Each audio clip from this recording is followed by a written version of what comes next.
ஹalleluya, good morning. பொழுது விடிந்து விட்டது. ஆண்டவருடைய வார்த்தைகளை கேட்க பழைய ஏற்பாடில் இருக்கிற ராஜாக்களை குறித்து நாம வரிசையாக தியானிக்கையில அவர்களைப் போல நாம இல்லாதபடி உணர்வடைந்து நம்முடைய வாழ்க்கையை திருத்திக் கொண்டு தேவனுக்கு பிரியமாய் வாழ நாம கூட ராஜாக்களே, ராஜரீக ஆசாரிய கூட்டத்தில் சேர்க்கப்பட்டவர்களே, நமக்கு எவ்வளவு பெரிய பாக்கியத்தை தேவன் தந்திருக்கிறார் என்று புரிந்து கொள்வோம். வாங்க ஒரு சிறிய ஜெபம். பரிசுத்தரே, உமக்கு நன்றி ஆண்டவரே. ஒருவருக்கு பின் ஒருவர் தோல்வி அடைகின்ற இந்த ராஜாக்களின் வாழ்க்கையை நாங்கள் பார்க்கையிலே, ஐயா, நீர் எவ்வளவு வாய்ப்பு கொடுத்தாலும், எவ்வளவு நேசித்தாலும், எவ்வளவாக உம்முடைய கிருபையை அளவில்லாமல் எங்களுக்கு காண்பித்து எங்களுக்கு சுதந்திரம் தந்தாலும், நாங்களோ கீழ்ப்படியாமல் புத்தியீனர்களாய் உம்மை மறந்து எங்கள் அழிவை தெரிந்து கொள்கிறவர்களாய் இருக்கிறோம் என்பது அன்றைக்கும் இன்றைக்கும் இது மனித குலத்திற்கே சாதாரணமாகியிருக்க இல்லை. நாங்கள் அப்பா உம்முடைய வார்த்தைக்கு பயந்து நடுங்குகிறவர்களாய் எங்கள் வாழ்க்கையை திருத்திக் கொண்டு மனம் பொருந்தி உம்முடைய வார்த்தையை கேட்டு பிழைக்கும்படிக்கு எங்கள் ஒவ்வொருவருக்கும் உதவி செய்யும்படி இயேசுவின் நாமத்திலே ஜெபிக்கிறோம் பிதாவே, ஆமென்.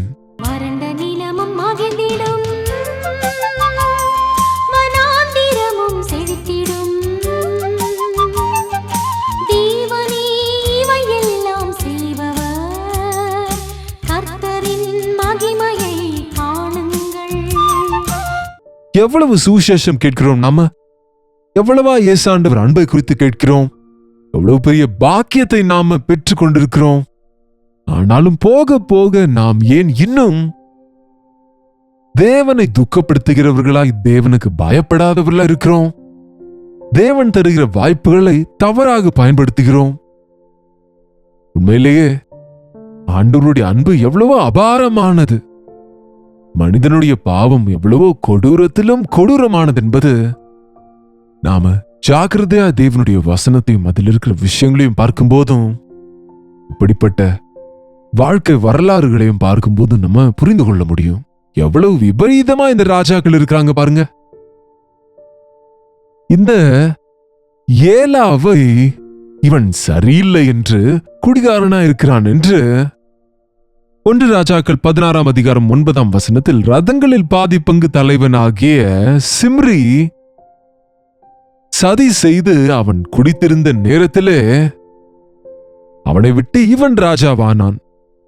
நீ ராஜாவாக யாரையும் கொல்லுவாய், எவ்வளவு பேர் செத்தாலும் பரவாயில்லை, எவ்வளவு பேர் அழுதாலும் பரவாயில்லை, நான் மாத்திரம் ராஜாவா இருக்க வேண்டும், அதிகாரியா இருக்க வேண்டும், நான் நல்லா இருக்க வேண்டும் என்பது மனிதனுடைய விழுந்து போன குணம் என்பதை இன்றைக்கு கூட பார்க்கின்றோம்.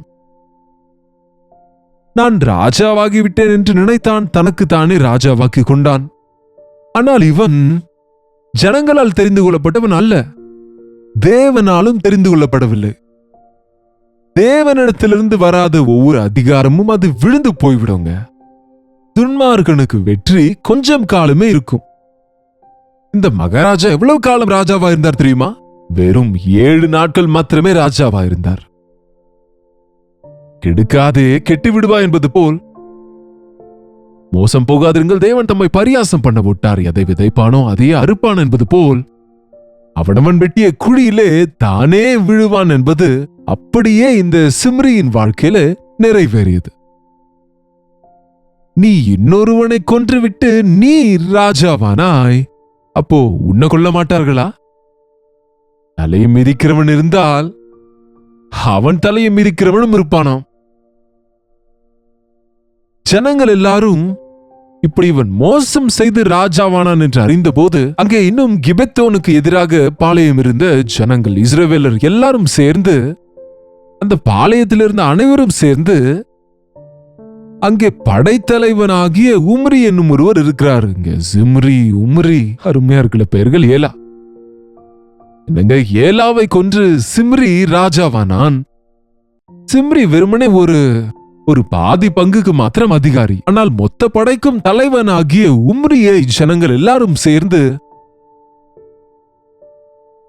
என்னங்க, சிம்ரி செய்தது அநியாயம் என்று அங்கே இஸ்ரவேலர் பாளையம் இறங்கியிருந்த இடத்துல உம்ரியை ராஜாவாய் அபிஷேகம் செய்தார்கள். அந்த விஷயத்தை சிம்ரி அறிந்தபோது பாருங்க, யாரும் அவனை ராஜாவாக்கவில்லை, யாரும் அவனை ஏற்றுக்கொள்ளவே இல்லை. ஒருவேளை நீ தேவனாலே தெரிந்து கொள்ளப்பட்ட நபரானால் ஜனங்களும் உன்னை தெரிந்து கொள்வார்கள். ஒருவனுடைய நடத்தை தேவனுக்கு முன்பு சரியா இருந்தால் அவன் சத்துருக்கள் கூட அவனுக்கு நண்பர்கள் ஆவார்கள். ஆனால் இன்றைக்கு ஏமாற்றி நாம் ஏதாவது செய்யலாம் என்று நினைத்தால் நாம ஏமாந்து போகாம இருக்க முடியாது. அநியாயம் செய்கின்றவன் அநியாயம் செய்யப்படுவான். நீ கொள்ளையிட்ட பிறகு நீ கொள்ளையிடப்படுவாய். நீ ஏமாற்றிய பிறகு ஏமாற்றப்படுவாய். எப்பொழுது இந்த பாடங்களை நாம் கற்றுக்கொள்ள வேண்டும்.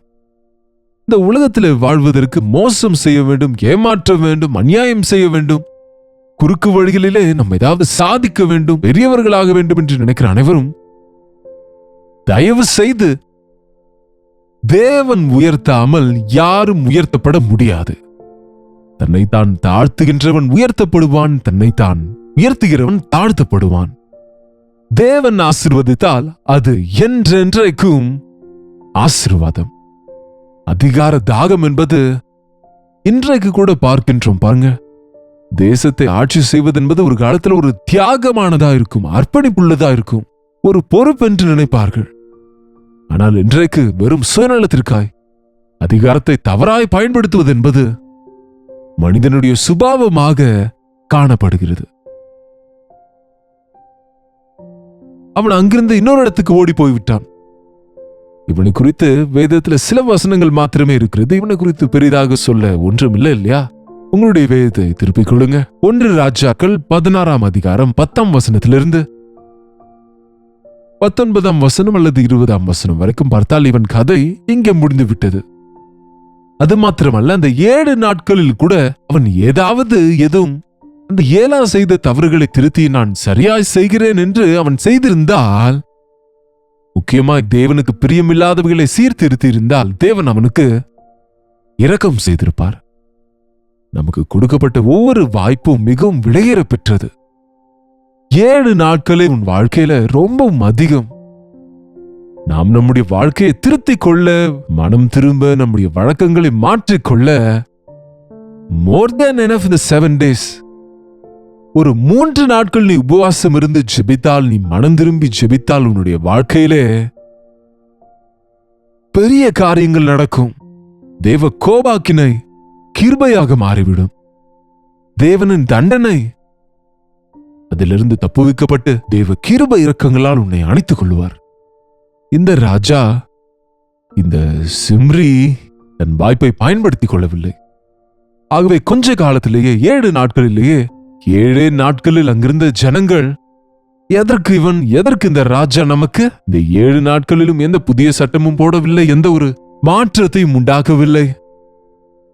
அந்த ஏலா சரியில்லை, அவன் ஒரு குடிகாரன், அவன் தேசத்தை கெடுத்தான், இவனாவது சரி இருக்கட்டும் என்று பார்த்தால், நீங்க ஒரு சிலர் நான் நல்லவன், இவன் கெட்டவன், இவன் குடிகாரன் என்று அந்த குடிக்காதவங்க எல்லாம் குடிக்கிறவங்களை பார்த்து கேலி செய்வது பார்த்தா ரொம்ப வினோதமா இருக்கும்.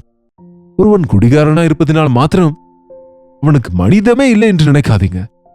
நான் அநேக குடிகாரர்களோடு பேசி இருக்கிறேன். அவங்க ரொம்ப தாழ்மையா இருப்பார்கள். நான் எப்பொழுதும் எப்படியாக சொல்லுவேன், குடிகாரங்க ரொம்ப நல்லவங்க. அவங்க எவ்வளவு நல்லவங்க என்றால், குடிக்கு நோ என்று சொல்ல முடியாத அளவுக்கு நல்லவங்க. அவர்களுக்கு இரக்கம் செய்து அவர்களை நல்வழிப்படுத்த வேண்டும். துன்மார்க்கன் மரிப்பது எனக்கு பிரியமல்ல, அவன் தன்னுடைய வழிகளை மாற்றிக்கொள்ள வேண்டும் என்று தேவன் சொல்லுகின்றார். தண்டனை தேவன் தருவது, நீ யார் அவனை தண்டிக்க? நீ மற்றொருவனை திருத்துவதற்கு முன்பு உன்னை நீ திருத்திக் கொள்ளு. யாராவது ஒருவன் ஒரு தவறில் விழுந்தான் என்றால், நானும் அப்படி தவறில் விழுவேனோ என்று உன்னை குறித்து நீ கவனமாய் பார்த்து கொண்டு சாந்தமுள்ள மனதோடு அப்படிப்பட்டவர்களை சிட்சிக்க வேண்டும் என்று சொல்லவில்லை, நல்வழிப்படுத்து என்று சொல்லுகிறார். ராஜா தவறு செய்தால், என்ன ராஜா நீங்க செய்கிற வேலை என்று ஒரு அதிபதியாக அல்லது ஒரு அதிகாரியாய், படையில அதிகாரியாய், ரதங்களுக்கு அதிகாரியாய் இருந்தவன் ராஜாவுக்கு சொல்ல வேண்டுமே தவிர, கிடைச்சதுரா வழி என்று அவனை கொன்று இவனே ராஜாவாகி உட்கார்ந்தால்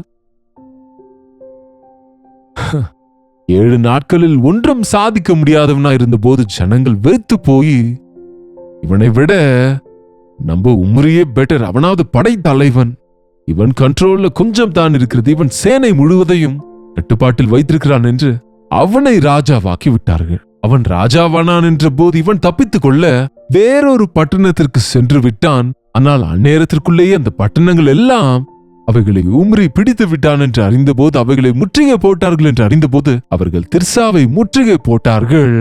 பட்டணம் பிடிபட்டதை சிம்ரி கண்டபோது அவன் ராஜாவின் வீடாகிய அரண்மனைக்குள் பிரவேசித்து தான் இருக்கிற ராஜ அரண்மனையை தீக்கொளுத்தி அதிலே செத்தான்.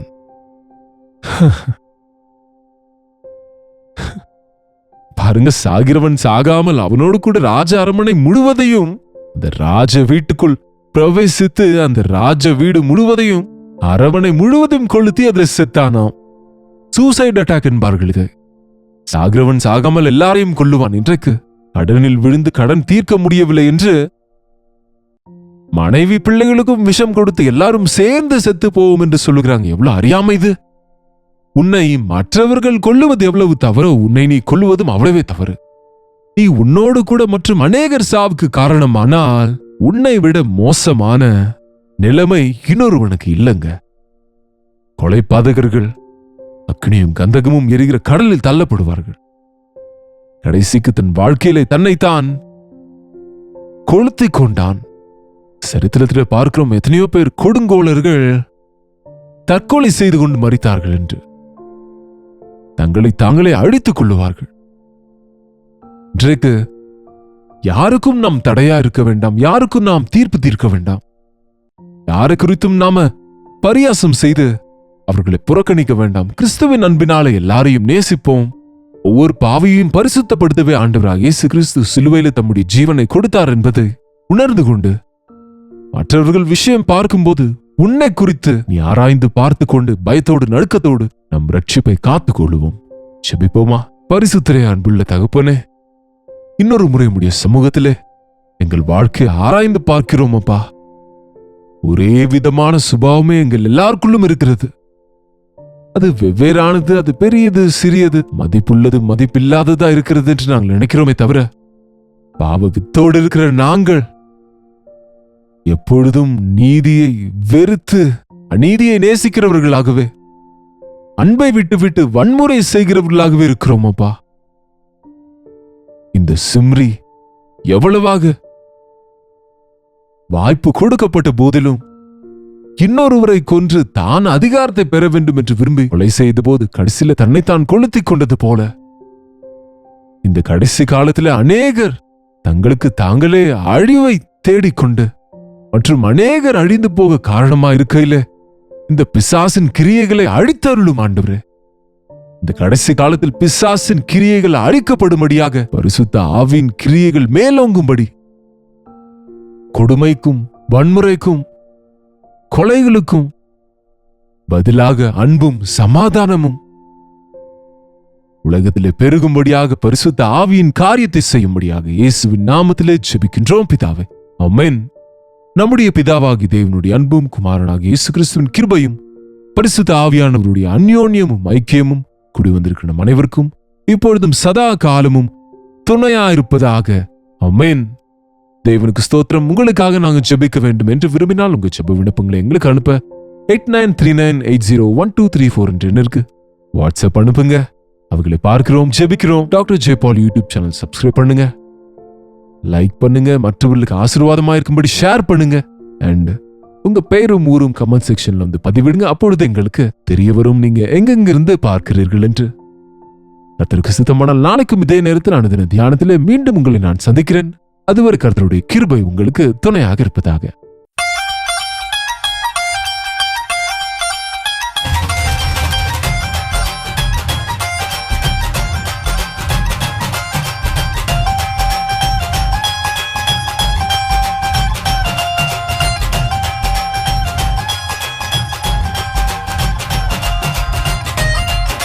பெங்களூர் மற்றும் அதை சுற்றி இருக்கிற இடத்தில் இருக்கிற உங்களுக்கு ஒரு நற்செய்தி.